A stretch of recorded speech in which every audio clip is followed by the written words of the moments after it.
జై శ్రీరామ్. శ్రీమాత్రే నమః. శ్రీ గురుభ్యో నమః. 2025 సంవత్సరం అక్టోబర్ 24వ తారీఖు నుంచి 2025 సంవత్సరం నవంబర్ 2వ తారీఖు వరకు ఈ మధ్య కాలంలో ఏదైతే ఉందో అంటే 24వ తారీఖు నుంచి 2వ తారీఖు వరకు ఖగోళంలో ఒక విశిష్టాంశం చోటు చేసుకోబోతుంది. గ్రహస్థితుల రీత్యా ఇదేంటంటే గ్రహమాలికా యోగం. ఈ గ్రహమాలికా యోగం కర్కాటక రాశి మొదలుకొని వృశ్చిక రాశి వరకు ఉంటుంది. మధ్య మధ్యలో ఇలా గ్రహమాలికా యోగాలు గోచార రీత్యా ఏర్పడుతూ ఉంటాయి. ఎప్పుడు ఏర్పడే ఎప్పుడు వచ్చే గ్రహమాలికా యోగం ఒక ఎత్తు అయితే, ఇప్పుడు మనకి ఈ సంవత్సరంలో 2025 సంవత్సరంలో ఖగోళంలో ఏర్పడుతున్న ఈ గోచారంలో ఏర్పడుతున్న ఈ గ్రహమాలికా యోగము చాలా విశిష్టాంశాలతో కూడి ఉన్నది. దానికి కారణం ఏంటంటే, మొదట అసలు ఈ గ్రహమాలిక యోగం ఏర్పడటానికి కారకమైన గ్రహాల గురించి మనం తెలుసుకుందాము. కర్కాటక రాశిలో గురు భగవానుడు, సింహరాశిలో కేతుదేవుని సంచారము, కన్యా రాశిలో శుక్రాచార్యుల వారి సంచారము, తులారాశిలో సూర్యనారాయణమూర్తి, అలాగే బుధ భగవానుడు, మంగళ సంచారము. బుధ భగవానుడు 25వ తారీఖు వృశ్చిక రాశిలోకి వెళ్ళిపోతాడు. అలాగే వృశ్చిక రాశిలో చంద్రదేవుని సంచారము. చంద్రుడు మళ్ళీ వృశ్చిక రాశిలోంచి వెళ్ళిపోయినా గ్రహమాలిక యోగం 2వ తారీఖు వరకు కూడా ఉంటుంది. 24 మొదలుకొని మనకి నవంబర్ 2వ తారీఖు 2025 సంవత్సరంలో ఈ విశిష్టాంశం చోటు చేసుకుంటుంది. ఈ విశిష్టాంశం ప్రారంభ రాశి మనం చూసుకుంటే కర్కాటక రాశి నుంచి ప్రారంభమవుతుంది. కర్కాటక రాశిలో గురు భగవానుడు అతిచారంలో సంచారం చేస్తూ ఈ గ్రహమాలిక యోగం ఏర్పడటము నిజంగా మనకు ఒక రిలాక్స్ పాయింట్ అని చెప్పాలి. యూనిక్గా అప్లికేబుల్ అయ్యే పాయింట్స్ మనం చూద్దాం. ఇప్పుడు మనం చూస్తున్నాము, ఇప్పుడున్న పరిస్థితుల రీత్యా, మార్కెట్ కండిషన్స్ రీత్యా చాలామందికి లే ఆఫ్స్ ఇలా అవుతూ ఇబ్బంది పడుతూ ఉన్నారు. కొంతమందికి అసలు వాళ్ళ ఉద్యోగాలు ఉంటాయో లేదో అన్న అన్సర్టనిటీతోటి బాధపడుతూ ఉన్నారు. ఇలా బాధపడే వాళ్ళకి అదే కాదు, మామూలుగా కూడా వృత్తిరీత్యా ఎదుగుదల లేదు, ఎదుగు బొదుగు లేని జీవితం అవుతుంది అన్న బాధపడే వాళ్ళందరికీ కూడా ఒక వరాల జల్లుని, అంటే ఒక చిన్న ఇంటర్వెల్, ఒక చిన్న బ్రేక్ ఇవ్వడానికి ఈ గ్రహమాలిక యోగము గోచారంలో భగవంతుడు కలగజేస్తూ ఉన్నాడు. ఇప్పుడు ఎవరెవరైతే ఈ కండిషన్స్లో ఇబ్బంది పడుతూ ఉన్నారో వాళ్ళందరికీ ముందు ఒక ఊపిరి తీసుకునే సమయం దొరుకుతుంది. అంటే అన్కండిషనల్ సిచ్యువేషన్స్ అన్నీ కూడా ముందు స్తబ్దుగా అయిపోతాయి, ఫ్రీజ్ అయిపోతాయి. అది ఫ్రీజ్ అయిపోయి ఇప్పటికైతే ఇబ్బంది లేకుండా కాపాడుతుంది. ఇప్పటికంటే నా ఉద్దేశం ఇక్కడి నుంచి ఒక 8 నెలల వరకు మనం తెలుసుకునే ఇప్పుడు మనం తెలుసుకునేది ఇది షార్టర్ పీరియడ్ ఆఫ్ టైం అయినా దీని ఇంపాక్ట్ ఒక 1 year వరకు ఉండొచ్చు కాక, లేదా 8 నెలల వరకు అయినా సరే కనీసం ఉంటుంది. సో ఈలోగా ఉద్యోగస్తులు మీరు అప్గ్రేడ్ చేసుకోవడానికి, ఏమన్నా కోర్సులు నేర్చుకోవడానికి ముందు అసలు మనకు ఒక టైం ఇవ్వాలి కదా. ఇప్పుడు ఎవరైనా ఒక ఆఫీస్కి ఇన్విజిలేషన్కో ఇన్స్పెక్షన్కో వస్తున్నారు అనుకోండి, ఉదాహరణకి ఎంత సిన్సియర్గా చేసుకునే వాళ్ళైనా సరే వర్క్ ఒకసారి అన్ని క్రాస్ చెక్ చేసుకోవడానికి టైం కావాలి కదా. ఇప్పుడు ఉదయం 10ంటికి చెప్పి 12ంటికల్లా వస్తున్నాం అంటే అవన్నీ క్రాస్ చెక్ చేసుకోవడానికి టైం ఉండకపోవచ్చు. అదే ఒక 10 రోజులు లేదా ఒక 4 రోజులు ముందు ఈ టైంలో ఫలాని డేట్లో ఫలాని టైంలో వస్తున్నారని తెలిస్తే నింపాదిగా అన్నీ కూడా క్రాస్ చెక్ చేసుకొని రికార్డ్స్ అన్నీ పర్ఫెక్ట్గా ఉన్నాయా లేదా అని చూసుకుంటారు కదా. ఇప్పుడు అలాంటి సమయము అందరికీ వస్తుంది. ఇది ప్రతి ఒక్కళ్ళకి అప్లికేబిలిటీ ఉంటుంది. మీరు వృత్తిరీత్యా నేను చెప్పాను, వృత్తిరీత్యా అనే కాదు, మామూలుగా కూడా నిత్య దైనందిన జీవితంలో ఏవైనా ఏంటి సమస్యల వలయంలో కూరుకుపోతున్నాం, ఒక్కసారి ఎందుకు ఇలా అయిపోతుంది, జీవితంలో ఎన్నడూ ఇలాంటివి చూడలేదు, అంటే సమస్యల సుడిగుండం లాగా అయిపోతుంది ఇలా అనుకుంటున్న వాళ్ళకి కూడా ఇది డెఫినెట్గా ఒక రిలాక్సింగ్ పాయింట్. ముందు ఏంటంటే మీరు ఏ విషయాల వల్ల ఇబ్బంది పడుతున్నారో వాటి నుంచి ఫస్ట్ ఫ్రీ చేస్తారు, అంటే స్తబ్దు అయిపోతారు. ఉదాహరణకి మీకు అర్థమయ్యేది చెప్పాలంటే, ఎవరికన్నా బాగా అప్పులు ఉన్నాయి అనుకోండి, అప్పుల వాళ్ళ ప్రెషర్ ఎక్కువైపోతూ ఉంది. భగవంతుడు తట్టుకోలేకపోతున్నా అంటే ఇప్పుడు ఉండైతే ఎవరు దాచిపెట్టుకోరు, ఇచ్చేస్తారు, లేక ఇవ్వరు కదా. అప్పుడు అలా మీరు బాధపడుతూ ఉంటే కనుక ముందు వాళ్ళు అడగడం ఆపేస్తారు. మేబీ అంటే టైం ఇస్తారు, వాళ్ళు కూడా మీకు టైం ఇస్తారు. ఇన్ని మంత్స్కి గడువు ఇస్తున్నాం, ఈలోగా మాకు తీర్చేయండి. ముందు ఏంటంటే మీకు ఊపిరి పీల్చుకోవడానికి సమయం ఇస్తారు. అది ఆగిపోతుందని అయితే చెప్పను, కాస్త ఊపిరి పీల్చుకొని ఈలోగా మీకు సమకూర్చుకోవడానికి కాస్త టైం అయితే గడువు అయితే ఇస్తారు. ఇది అంటే సమస్యలు, ఏ రకమైన సమస్యలు మీకు అర్థం కావడానికి ఇది చెప్పాను. రకరకాల సమస్యల ఊబిలో అసలు ఈ భూలోకంలో పుట్టామంటేనే కర్మఫలం అనుభవించడానికే పుడతాం మనం. పాపకర్మ కావచ్చు, శుభ ఫలం కావచ్చు. అందువల్ల దేనివల్ల అయితే బాధపడుతూ ఉన్నారో వాటన్నిటి నుంచి గోచారంలో ఉన్నది ప్రతి ఒక్కరికి అప్లికేబిలిటీ ఉంటుంది. సో అందువల్ల ఏంటంటే చక్కగా అందరికీ కూడా ఇప్పుడంటే ఇది మీకు అర్థమయ్యేది చెప్పాలంటే, ఒక వరల్డ్ కప్ మ్యాచే జరుగుతుంది అనుకోండి ఎగ్జాంపుల్కి. ఫైనల్స్కి భారత్ పాక్ వచ్చారనుకోండి, పాకిస్తాన్ వీళ్ళిద్దరు వచ్చారనుకోండి. ఇండియా గెలిస్తే దేశం మొత్తం ఎలాగైతే సంబరాలు జరుపుకుంటుందో, సెలబ్రేషన్ చేసుకుంటుందో, అలాగా ఇప్పుడు అందరికీ కూడా ఏదో ఒక శుభం జరుగుతుంది, మంచి జరుగుతుంది. ఆశాజనకమైన పీరియడ్ ప్రతి ఒక్కళ్ళకి ప్రతి ఒక్కళ్ళకి అంటే ఎవరి లెవెల్లో ఎవరి స్థాయిని అనుసరించి వాళ్ళకి ఈ రిజల్ట్స్ అప్లికేబిలిటీ ఉంటుంది. సపోజ్ ఇప్పుడు ఒక మామూలుగా సాధారణ ఉద్యోగం చేసుకునే వాళ్ళకి తగ్గట్టు వాళ్ళు కాకపోతే వాళ్ళ కళ్ళల్లో ఆనందం వచ్చేంత మంచి జరుగుతుంది. ఇదే ప్రస్తుతం ఉన్న గ్రహస్థితులు. భగవంతుడు మానవులు ఇంత కష్టపడుతూ ఉన్నారు, వీళ్ళందరూ నా బిడ్డలు. అప్పుడప్పుడు భగవంతుడు మనకి ఇలా వరాన్ని అంటే గ్రహదేవతని మరీ అంత పీడించవాకుండా వాళ్ళు నా బిడ్డలు, వీళ్ళని కాస్త కరుణించండి, కాస్త వీళ్ళని కాపాడండి అని అప్పుడప్పుడు ఆర్డర్స్ పాస్ చేస్తూ ఉంటారు. అలా ఆర్డర్స్ పాస్ చేసే సమయమే ఇది. ఎందుకు అంత బలంగా చెప్తున్నానంటే, ఇది కర్కాటక రాశిలో గురు భగవానుడు అతిచారంలో ఉంటూ ఏర్పడుతున్న శుభ సందర్భం. సో ఇది మనందరికీ కూడా ఒక ఆశాజనకమైన పీరియడ్గా మారబోతుంది. ఇప్పుడు మనం విడివిడిగా ఏ రాశుల వాళ్ళకి ఎలాంటి బెనిఫిట్స్ ఉంటాయి ఇప్పుడు యూనిక్గా తెలుసుకున్నాం. బట్ మళ్ళీ ఎవరి రాశి వాళ్ళకి బెనిఫిట్స్ ఉంటాయి కదా, అవి మనం ఇప్పుడు చూద్దాము. టూకీగా చాలా క్లుప్తంగా ఒక 2-3 పాయింట్స్లో చెప్పి ముగించేస్తాను ప్రతి రాశి వాళ్ళకి. అలాగే ఏం పరిహారం చేసుకోవాలి. ఇప్పుడు మీ జన్మజాతకం బలంగా ఉంటే ఇది అసలు మీకు టర్న్స్ బాగా వస్తుంది, ఈ ఫలితాలు మీరు ఎక్కువగా చూస్తారు. అంటే ఇప్పుడు అనుకుంటాం కదా, వీళ్ళకి ఈ పీరియడ్ నుంచి బాగా టర్న్ అయిపోయిందని మనం మన సర్కిల్లో అనుకుంటూ ఉంటాం కదా, అలా ఉంటుంది.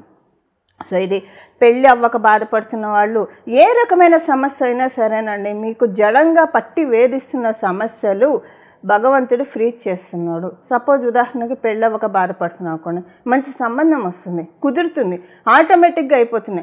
అసలు ఇన్నాళ్ళు అవ్వలేదు అనుకున్నంతసేపు పట్టలేదు, భగవంతుడి దయ వల్ల నిమిషాల్లో చేసాం. ఎప్పుడు చూసామో తెలియదు, ఈ సంబంధం ఎప్పుడు కుదిరిందో తెలియదు, ఎప్పుడు లగ్గాలు పెట్టుకున్నామో తెలియదు, ఎప్పుడు అయిపోయిందో తెలియదు. అంతా ఒక మాయలాగా అయిపోతుంది.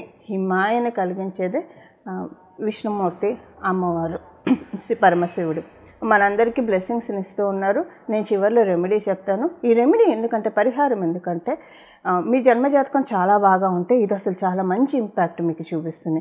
మీ జన్మజాతకం యావరేజ్గా ఉందనుకోండి, అప్పుడు కూడా మంచి ఇంపాక్ట్ చూపిస్తుంది.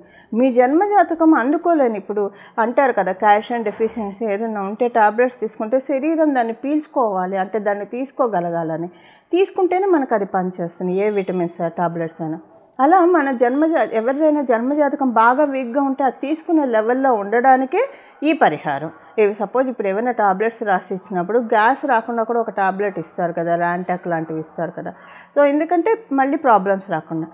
ఇప్పుడు పరిహారం ఎందుకంటే మీరు అబ్జర్వ్ చేసుకోవడానికి, ఒకవేళ జన్మజాతకం బాగోలేని వాళ్ళు అబ్జర్వ్ చేసుకోవడానికి, బాగున్న వాళ్ళకి ఇంకా ఎక్కువగా వరాన్ని అందుకోవడానికి, వీటన్నిటికీ. సో ఎక్కువ వస్తే ఏమన్నా చేదండి, మంచి ఫలితాలు ఎక్కువ వస్తే ఏమన్నా చేదా. అలాగా ఇప్పుడు మనము ప్రతి ఒక్క రాశి వాళ్ళకి 2-3 పాయింట్స్లో ఏ ఫలితాలు వస్తాయో చెప్తాను. అలాగే చివరిలో పరిహారం చెప్తాను.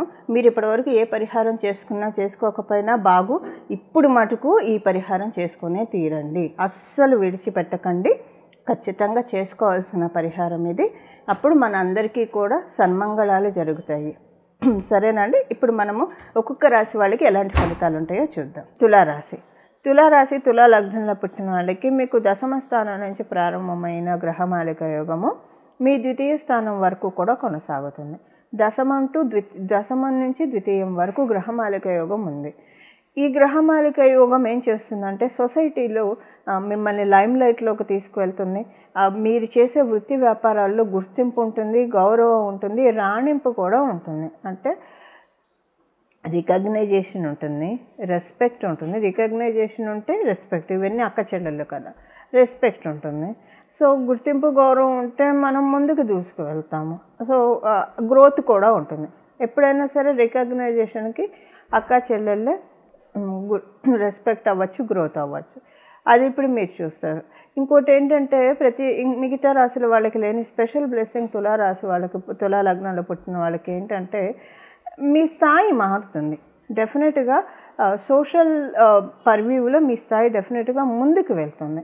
అయితే ఇది మీ జన్మజాతకాన్ని ఈ పాయింట్ వరకు మటుకు మీ జన్మజాతకాన్ని అనుసరించి ఉంటుంది. మీ జన్మజాతకం బలంగా ఉంటే, మంచి మహర్దశలు ఉంటే డెఫినెట్గా మీ స్థాయి కూడా మారుతుంది.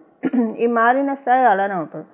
వాళ్ళ జన్మజాతకం సపోర్టింగ్గా లేకపోతే స్థాయి మారకపోయినా అసలు మంచి గుర్తింపు, గౌరవం, రాణింపు ఇవన్నీ కూడా మీకు ఉంటాయి. ఇది మీకు ప్రతి ఒక్కళ్ళకి, ఇప్పుడు మీరు విద్యార్థినులు అయితే మీకు స్టడీస్లో చక్కగా రికగ్నైజేషన్ ఉంటుంది. మిమ్మల్ని అంటే మీరు బాగా చదివి మీరు సక్సెస్ పాత్లోకి వస్తేనే కదా రికగ్నైజేషన్ ఉండేది. నేను చెప్పినట్టు ఇది 1 ఇయర్లో, డౌన్ ద లైన్ 1 ఇయర్లో ఇవన్నీ కూడా ఇప్పుడు నేను చెప్పబోయే ఫలితాలు అప్లికేబిలిటీ ఉంటుంది. సో అండ్ ఇంకొకటి ఏంటంటే ఏదైనా కూడా మీరు ఒక నిర్లిప్తతకి వెళ్ళిపోకండి. కొంచెం ఏంటంటే ఇప్పుడు మీ రాష్ట్రాధిపతి వ్యయ స్థానంలో ఉండడం వల్ల ఏమోలే ఇవన్నీ అయ్యేనా పెట్టానా ఇలా అనుకుంటారు. సో యద్భావం తద్భావతి. మీరు కనుక అలా అనుకుంటే ఇక భగవంతుడు కూడా బాగుపరచలేడు. ఈ విషయాన్ని మీరు గమనించండి. ఎప్పుడు మనం పాజిటివ్ మైండ్ సెట్తో, పాజిటివ్ థింకింగ్తో ఉంటే, అసలు మనం నమ్మకపోతే, మనకి మంచి జరుగుతుందని మనం నమ్మకపోతే ఇంకా ఎవరు బాగు చేస్తారు చెప్పండి. సో అలాంటి నెగిటివ్ మైండ్ సెట్లోకి వెళ్ళిపోకండి. ఎందుకంటే మీరు వెళ్తారని కాదు, ప్రయత్నపూర్వకంగా మీ రాష్ట్రాధిపతి నీచలో ఉండడం వల్ల ఏమో ఇవన్నీ అవుతాయా అవ్వవా చూద్దాం అయినప్పుడు అని మటుకు అనుకోకండి. వాళ్ళ నమ్మకాలు లేకపోతే కనీసం మీరు ఈ వీడియో స్కిప్ చేసేయండి, వినకండి. ప్రకృతి తన పని తను చేసుకోబోతుంది. మీరు విని మీరు ఇలా నిర్లిప్తతకు లోనైతే ఇహ భగవంతుడు కూడా ఏం చేయలేదు. ఇప్పుడు ఎవరైనా వచ్చి చేయి చాచండి, మీకు ఏదన్నా ఇస్తాము, మీకు కావాల్సింది ఇస్తాం అంటే చేయి చాచడానికి రెడీగా లేకపోతే ఇంకా ఎవరేం చేస్తారు, ఎవరేం చేయలేరు కదా. సో ఇది కూడా అలాంటిది అనగానే భావించండి. నమ్మకం ఉంటే వినండి, లేదంటే స్కిప్ చేయండి. లేకపోతే ఎందుకంటే అనవసరంగా ఉన్నది పాడు చేసుకున్నట్లు అవుతుంది. అడగందే అమ్మాయినా పెట్టదు. మీరు అడగకపోయినా సరే పెట్టినప్పుడు తీసుకోవడానికి రెడీగా ఉండాలి. దాన్ని నిరాకరించకండి.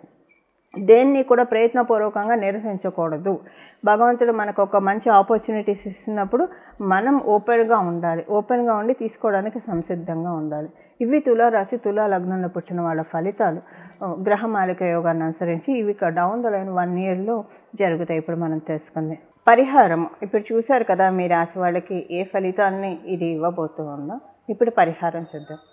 పరిహారం ఏంటంటే మీకు ఇప్పుడు మనం తెలుసుకునే ఈ సమయం 24 నవంబర్ నుంచి 24 అక్టోబర్ 2025 నుంచి 2వ తారీఖు నవంబర్ 2025 సంవత్సరం వరకు దీని ఫలితాలు రాబోయే సంవత్సరంలో మనం చూస్తాము, అందరం కూడా చూస్తాము. దానికి బీజం ఇక్కడి నుంచి పడుతుంది. మీరు ఈ సమయంలో మీ ఇష్టదైవాన్ని ప్రతిరోజు కనీసం ఒక అరగంట అన్నా ధ్యానించాలి. అది మ్యాండేటరీ. మీరు ఏ సమయం అన్నా తీసుకోండి, ఒక నామజపం చేయండి.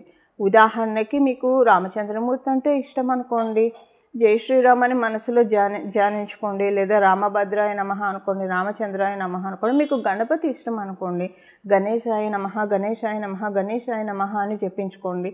మీకు అమ్మవారు ఇష్టం అనుకోండి, శ్రీ లలితాంబాయ నమః, లలితాంబాయ నమః, లలితాంబాయ నమః అని స్మరించుకోండి. ఇలా మీకు ఏ దైవం అయితే ఇష్టమో ఆ దైవం యొక్క నామస్మరణ రోజుకు ఒక అరగంట ఖచ్చితంగా నామస్మరణ కట్టి మీరు ఏ స్థితిలో ఉన్నా చేసుకోవచ్చు. కాకపోతే స్నానం చేశాక శుచిగా చేసుకుంటే ఇంకా మంచిది.